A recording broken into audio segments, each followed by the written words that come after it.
What are we told is the main cause of heart disease? Cholesterol? Okay, let's have a look at cholesterol. I want to have a look at, is it the cause of heart disease? The liver makes cholesterol, and 80% of the cholesterol that the liver makes is made from glucose. And 20% of the cholesterol that the liver makes is made from fat.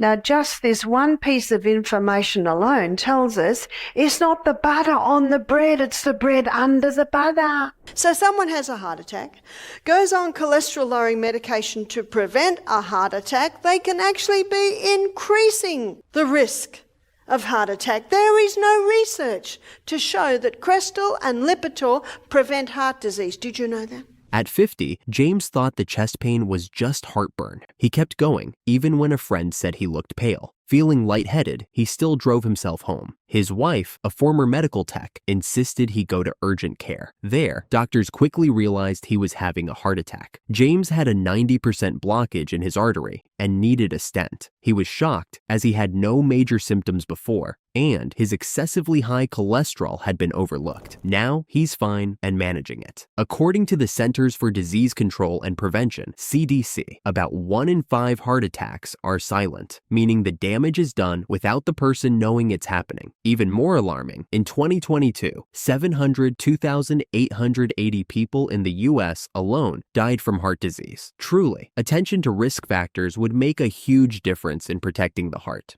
Today's episode recaps Barbara O'Neill's lecture on top 5 foods that can damage the heart and offers practical tips on preventing heart attacks. Enjoy.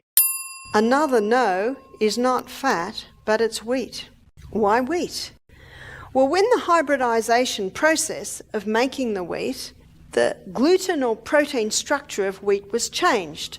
So originally, wheat was einkorn wheat, and it had a very fragile structure. And that fragile protein or gluten structure means very easy to be broken down in the grind, in the cooking, in the chewing. This wheat was put through intensive crossbreeding to get a smaller wheat with a thicker stem to hold the increase in grain. It's about 6 to 8 times the grain. And it was rushed through with no safety studies. And it's only now we're starting to see the effect. The complex nature of hybridized wheat, with its high sugar content, poses challenges to heart health. The rapid spikes in blood sugar caused by these products can strain the heart over time, leading to increased risks of inflammation, high blood pressure, and heart disease. Some studies suggest that it may contribute to conditions like obesity and type 2 diabetes, both of which are risk factors for heart disease. By the 1990s, in New Zealand, in Australia, in America, every pasta, every wheat, every cereal, every donut, cake, etc., is made of the hybridized wheat. Barbara further explained that the introduction of hybridized wheat in the 1950s became a global staple, which caused a noticeable rise in gluten intolerance and sensitivity cases over time. These conditions vary in severity, with celiac disease, a condition where the body can't handle gluten. If gluten is eaten, it damages the small intestine and makes it hard to absorb nutrients, which can cause stomach issues, tiredness, and other health problems. The only solution is to avoid gluten completely, being the most severe. The connection between hybridized wheat and these digestive problems is clear. Its complicated structure has put a strain on our bodies, making it a major factor behind the widespread increase in gluten-related conditions during the 1990s. Can you still buy the original? You can buy spelt and you can buy kamut. And spelt and kamut have the same structure of the emmer. The refined sugar. How does refined sugar affect heart function? The cells of the heart require a steady, consistent delivery of fuel. What sugar does, it causes quick highs and quick lows. So the heart is not getting its steady, consistent delivery of fuel. Refined sugar can harm heart function in several ways. Eating a lot of sugar is linked to higher risks of obesity, type 2 diabetes, and high blood pressure, which are all bad for the heart. When refined sugar raises blood pressure, it can cause long-lasting inflammation, putting extra stress on the heart. Additionally, high sugar diets can also increase triglycerides and lower HDL cholesterol levels. High triglycerides are particularly risky as they contribute to arterial plaque formation, increasing the chance of heart disease. Excessive sugar also promotes insulin resistance. This combination elevates cardiovascular risks substantially. Research shows that getting more than 25% of daily calories from added sugars can double the risk of dying from heart disease compared to those who get less than 10%. It's best to limit your intake of refined sugar and opt for more stable energy sources like whole grains and fruits. Let's now shift our focus to another food that is generally considered safe for the heart, but also carries certain risks. I cannot understand why mercury was ever legalized to put it in our mouth. One of the problems, well, there's many problems with mercury. One is it's a neurotoxin, kills brain cells, big contributing factor to multiple sclerosis, Parkinson, Huntington's chorea. Something has damaged the nerve cell. But also, mercury is bioaccumulative. What that means is that the longer the mercury fillings are in the mouth, the more it's accumulating in the tissues. And also, the bigger the fish, the higher the accumulation of the mercury. So that's also coming in to damage the arterial wall. Fish can become polluted with mercury through environmental contamination. Here is how it happens. Mercury is released into the air from industrial processes, like burning coal. It eventually settles in water bodies, where it is converted by bacteria into methylmercury, a toxic form that accumulates in fish. Larger fish, like sharks and swordfish, tend to have higher mercury levels because they eat smaller fish, leading to a buildup in their bodies. Consuming fish high in mercury can negatively impact heart health by increasing inflammation and damaging blood vessels. It can also disrupt heart rhythm and contribute to hypertension. While fish can provide healthy omega-3 fatty acids, beneficial for heart health, it's essential, as shown by Barbara, to choose smaller fishes low in mercury, such as salmon and sardines, to lower the health risks. So what are the dangerous oils? The worst oils you can take are the altered polyunsaturated fats.